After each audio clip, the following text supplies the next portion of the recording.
Just a few minutes shy of the top of the hour. Good morning to you. Thank you so much for staying here on the AM show. And just gone by was that conversation that matters to all of us about electricity. That investigative piece, Power Thieves, is much later today during the Joy Prime News, prime time at 8:30. So do make a date so you can catch the full documentary. But it's now time to have a very important conversation. Another important one, and this one is health related. It has to do with HIV and antiretrovirals.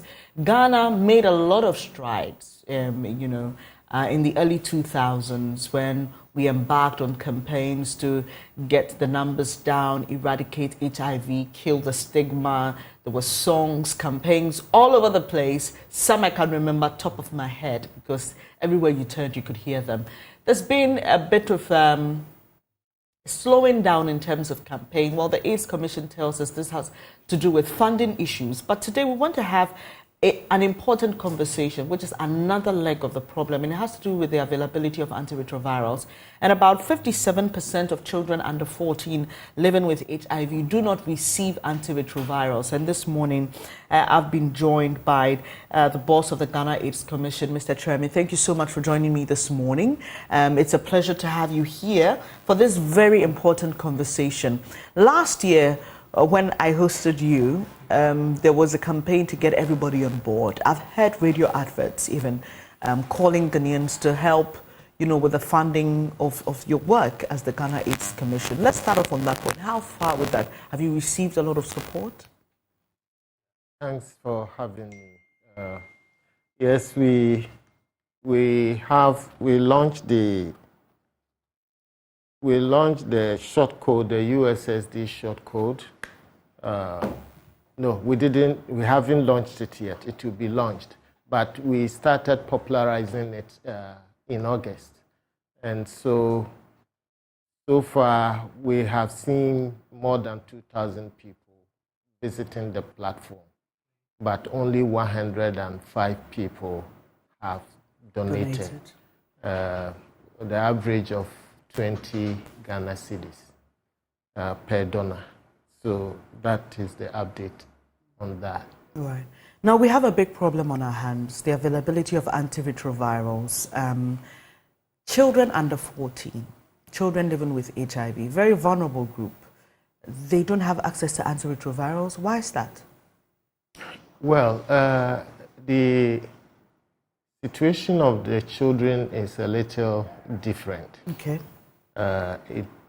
First of all, we have the Prevention of Mother-to-Child Transmission program, which ensures that unborn children and even during delivery or breastfeeding are protected against HIV. But mothers have to, after delivery, there are a series of times that they have to visit the clinic to have their baby tested to validate whether they are positive or not before they are given antiretroviral treatment. But in the meantime, they are given prophylaxis to ensure that they don't get infected. Now, the testing, they use the kind of test they require to do the confirmation is not widespread in the country. It's quite limited. And so that impacts on the number of children who can be given antiretroviral medicines. And so that problem is being resolved now by bringing in and recalibrating the COVID-19 PCR machines and making them available. New point-of-care test kits are also being deployed. And so I believe we are going to have much higher coverage of children on antiretroviral treatment in the coming year. Right. So, I mean, these drugs, as you just said, are not accessible everywhere as we speak. You're now trying to extend your coverage. It's accessible everywhere. Okay. But you need to go through a certain protocol before you can determine that this baby needs antiretroviral treatment. And that requires equipment and some logistics, which we do not have. We're now trying to deploy those logistics. The Ghana Health Service is working. It's one of the priority areas that the Ghana Health Service, through the National AIDS Control Program, is implementing or deploying. So very soon we will be seeing, much higher coverage. But what is the impact while these children wait for us to give them these equipments? Well, the impact is, your guess is as good as mine. The impact is that the children would fall sick, develop AIDS, and die. So we are sitting on a ticking time bomb if these equipment do not reach the various communities in time. Okay. Yes, but in the absence of the equipment, we have a gap, like a stopgap. It's stopgap measure.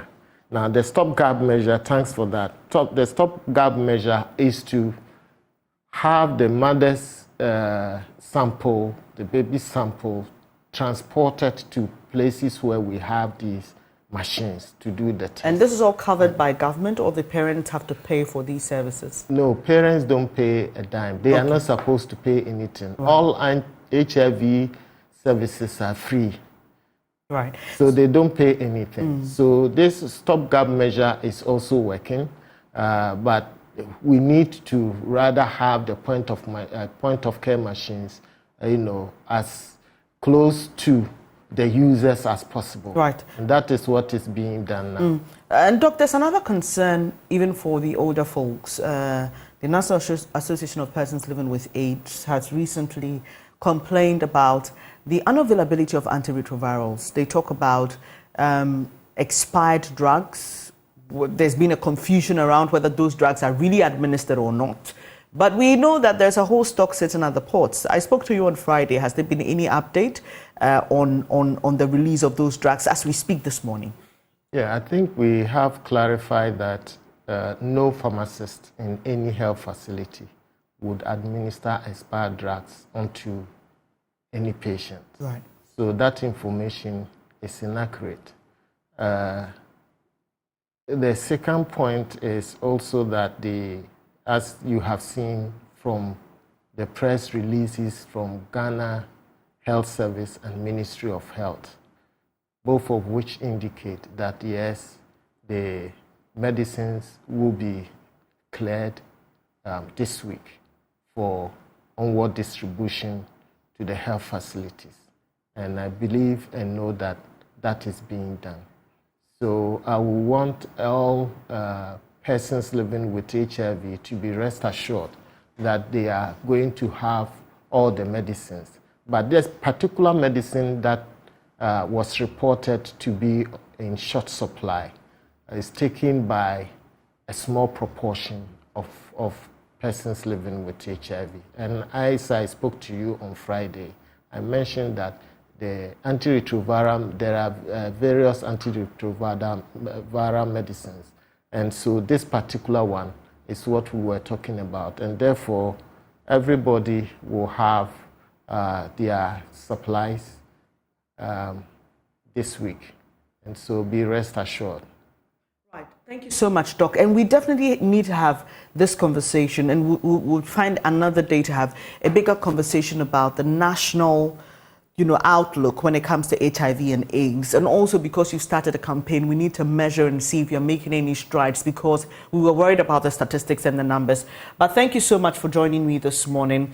Dr. Tremie Tuahene is the Ghana AIDS Commission boss, and we've been talking about the shortage of antiretrovirals. You've just heard from him right here on Joy that it will be, those drugs that are stuck at the port will be released much later this week. So if you're a person living with HIV or you are related to someone, you just want to share the good news with them. And we will keep our eyes on this story, I promise you that. And also we'll stay in touch with Doc for more when it comes to the HIV AIDS story in Ghana. You're watching AM. We will be back with more. Do stay.